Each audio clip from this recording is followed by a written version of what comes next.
Hi everybody, thanks for checking out my video. My name is Steve Miller. I've been brewing since '91 and was able to brew professionally for a while, about 9 years in Denver and Cleveland a long time ago, but took a pretty extended break and just got back into home brewing about a year ago. And one of the things I first noticed when I got back into brewing was how much things have changed.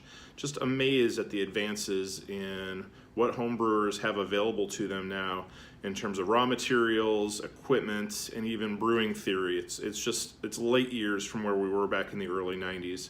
So I wanted to make these videos, hopefully going to make a series of them, where I could share some of the changes that I've seen, hopefully offer some advice for other brewers, and also reconnect or connect with other brewers across the country who have a passion for beer and brewing. I'm going to start off by taking a look at the Inkbird plug-and-play temperature control unit. This is a 310T-B unit. I actually have two of these controlling fermentation chambers in my brewery, and I've got a different model, not as complicated, controlling a chest freezer, a keezer that I built to kind of crash cool and just hold some things until I could free up some room in the kegerator. These are really great units. They're really functional. They're easy to program for stage temperature and duration. It comes with both heating and cooling. The integrated 6-foot cord is all there. You can get a 12-foot cord if you want. This 6-foot cord is plenty long. And you don't have to be an electrical engineer to get it up and going, which is probably its biggest benefit, especially to me. There are other PID controllers or other controllers you can buy, but it does involve wiring into refrigerators and the control units and all that. This is really, really simple. There are actually 4 different Inkbird temperature controller units out on the market now. There's the 306 series, which allows you to heat only. There's no cooling with that unit, and it only allows you to control a single stage. There's the 308 series, which allows for heating and cooling with a single stage, so you got a little more flexibility there. There's the 310T series, which allows for heating and cooling of up to 6 stages, and then there's the 310T-B series, that's what this one is, which allows for heating and cooling of up to 12 stages. When you look at the price, it's pretty similar for any of the models. I looked at some of the homebrew supply sites as well as Amazon, and the prices range from around $30 for the 306 series to around $45 for the 310T-B unit. So my suggestion is, if you can afford it, invest in the unit that gives you the most flexibility, and I think that's the 310T-B. Unless it's for a specific application where you only need to keep it at one temperature, like what I'm doing with my keezer. And in that application, the lower cost option works just as well. Another suggestion I have for you is to not settle for just measuring the ambient air temperature of your fermentation chamber by simply placing the temperature probe into the unit. I don't recommend the tape and insulation method either. I think there could be some difference between what the outside temperature is and your beer temperature, even though it's supposed to be insulated. So I would also suggest, when you buy the unit, just invest in a 2-hole stopper and a thermal well for 25 bucks if you can. It is totally worth the investment. And in my keezer, I just have an old milk jug, with a lid drilled out, that I just put it in there. That way you're measuring the temperature of the liquid and not the air. It'll save your compressor and just give you more accurate results. Bottom line, these units are really great options and I highly recommend them. But when I got my first one, I realized that the directions they give you really aren't that great. And I went through YouTube and found a few videos that were helpful, but only one had the kind of information I was looking for. And after using them for about 6 to 8 months, I realized that there were a number of things that weren't mentioned even in that video. So that's why I wanted to put this video together. Hopefully this will provide you with some comprehensive and practical instructions. And we're just going to focus on using these controllers in the brewing process right now. There are other applications that these are used for, whether those are for hydroponics, fish tanks, barbecuing, number of other things that Inkbird suggests it could be used at. So that's going to impact some of the setting options we'll talk about in just a few minutes. So I'll make a note where and when we'll want to select a specific setting because it only applies a certain way when we're brewing. The first key decision you're going to want to make before you even start programming it is whether you're going to measure temperature in Celsius or Fahrenheit. And it's not as straightforward a decision as you would think, just because of the way the temperature control unit works. So the instructions state that temperature resolution is good to 1/10 of a degree for both temperature scales, but what I didn't understand until after trying to use the unit for the first time is that you can only set the heating and cooling differentials in whole degrees if you decide to use the Fahrenheit scale, while you could set these differentials at 1/10 of a degree if you decide to use Celsius. So that is not clearly explained. It took me a while to figure that out. I decided to use Celsius because I felt like it gave me the highest degree of control over my process, and it did take some getting used to, but there's a number of different tools you could use if you choose to go the Celsius way. I use the mobile Beersmith app on my phone. It has a number of really handy quick unit converters in addition to all the other information it gives you access to. And I haven't used them, but I'm guessing other brewing software apps provide similar tools. But when you really get into it, it's pretty straightforward, even without a converter. You know, ales typically ferment around 68 degrees, 68 degrees Fahrenheit, which is 20 degrees Celsius. Lagers are at 50 degrees Fahrenheit, which are 10 degrees Celsius. And when you crash cool it to 34 degrees, that's 1 degree Celsius. So good, easy round numbers if you choose to do that to kind of keep in the back of your mind. Before we get into the settings, I want to just take a second and make sure that you guys understand the key operation instructions section of the instruction pamphlet that comes with the unit. And you'd think that when the instructions call out something as being key operation instructions, I would have realized that they were pretty important, and I should have probably paid more attention to them, but I didn't. I was so concerned about learning how to set the unit, I blew right by it. And you'll really want to understand this because it will impact you every time you turn the unit on or want to check your settings, your current settings. And by not understanding these, I made a mistake one time and had a fermentation accidentally go up to 90 degrees in the summer unintentionally, and I had to dump the batch. So basically, if you want to use the same fermentation profile I used the last batch you brewed, press this up key as you plug it in. You'll have the unit unplugged. Press this key and then plug the unit in. This is going to start the operation at the first stage. And then if you want to use a different fermentation profile, the unit will be unplugged. Press the down key and then plug the unit in. This will revert all the unit settings back to their default.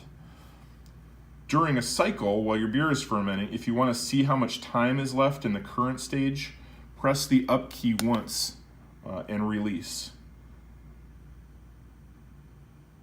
If you want to press, and then if you want to see how much, what stage you're in, press the down key once. See that the stage will be displayed there, the set temperature. Pressing the set key 3 times in 1 second will start the unit cycle all over again. It'll go back to stage 1, and there's really no need to ever do this if you're in the middle of a fermentation. But just be aware that that's functionality that's there. So I'm going to go ahead and we will reset all the values here, and we'll go through them and talk about them as we do it. So I'm going to hold that down arrow, plug it in. It's going to reset back to the default settings. So to change the settings, you just hold the set key down for a few seconds. And we'll start going through them. So it's temperature set value. This is what temperature do you want the beer to be at. And keep in mind, this is for when we're doing a single stage. So heating differential, this is how many degrees cooler before the heating element kicks on. Cooling differential value, how many degrees warmer before the cooling element kicks on. AH and AL are alarm high and alarm low values, low limits. Leave these at their default values, there's really no need to change it. PT is compressor delay, how many minutes delay before calling for cooling once the desired temp has been reached. I usually have mine set at 3 minutes just to protect your compressor. CA temperature calibration, leave this to default 0 degrees unless you know there's an issue with your temperature probe. Again, here's the key, whether you're going to do Celsius or Fahrenheit. You just rotate back and forth. I'm using the up and down arrows. Timer setting. You want to have this set at 1. That's going to be a continuous timer mode. And then because we have TR set at 1, some other options are going to be available. So this is time unit setting. And we're going to set it at days. I think that works best for brewing.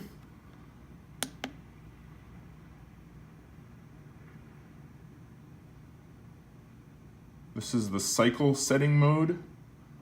We're going to leave this default at 1 setting. The unit will cycle through the settings just once. AT is auto mode. This determines what happens if the unit loses power. Set this to 1. That way the unit will automatically restart at the last stage and time if there's an interruption in power.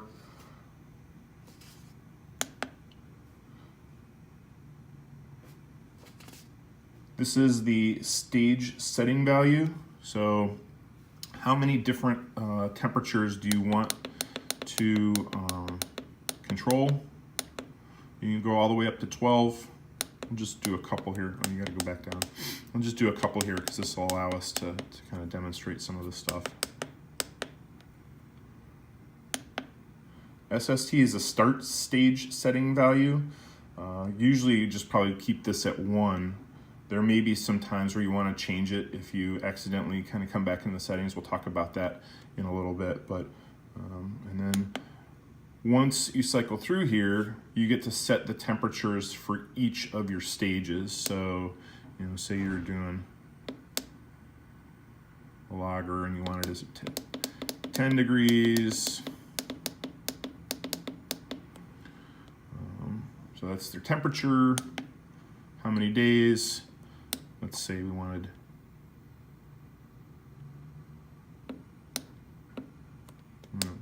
I actually had never looked and see how long you could set it up. Looks like you can go a pretty extended period of time, and this isn't accurate, so I'm just going to say 45 days. Leave that. This has to do with an alarm. Leave that at N or no, and then you set your next temperature. And let's say we want to crash cool it then to 1 degree.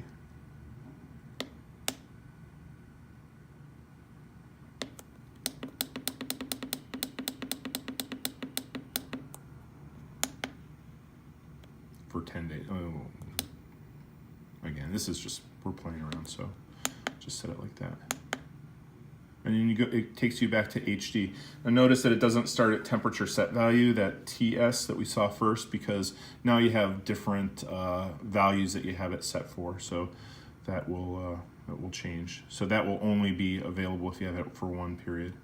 But then just let it go, and it should click over to the regular setting here momentarily.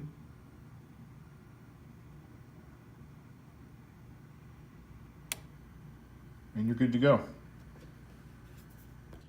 So there you go. That's all you really have to do to program the units. It's very straightforward once you understand it. I do have some other tips. I would suggest at the last stage, not just setting the time duration for kind of what you would expect it to be. If you're only going to crash cool it for 5 days or whatever, I would set it to a max value or longer than you would ever think it would take, just because you never know when something will come up and you may not be able to get to it at a certain time.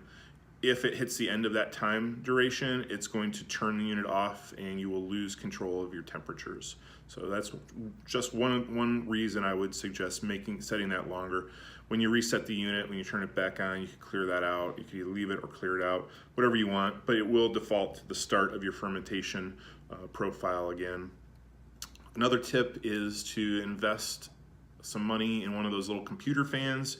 I think I was able to get one off of Amazon for about 15 bucks, and it just makes sure that the air inside your fermentation chamber is constantly moving around, so that the beer is heating and cooling evenly.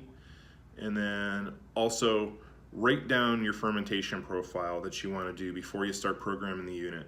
It will save you a lot of aggravation of trying to remember exactly the conversion factors between Fahrenheit and Celsius if you choose to do Celsius.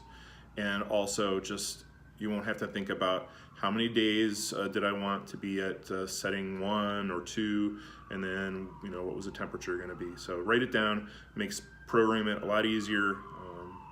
Just some things I've learned over the time I've been using the units. And that's it. Like I said before, I really do like these units. I think it was a great investment and really helped me brew better beer and maintain better control of my process for not a whole lot of money. So I would, if you're looking for a solution, I would definitely recommend these Inkbird units. But get the one that gives you the most flexibility. Like I said, I really do think it's not a huge difference in cost, and just gives you more flexibility in what you may want to do when you initially get the unit and as you expand your brewery or grow your brewery. And that's it. Thanks for taking the time to watch the video. Hope you got something out of it, and keep an eye out for any additional videos that I may make in the future. If you have any comments, please don't hesitate to write them down. I'm always happy to hear from other brewers, and if I made a mistake, please point it out. I could either modify the video, or at least other people can take a look at it and see what I might have said or pointed out that was incorrect.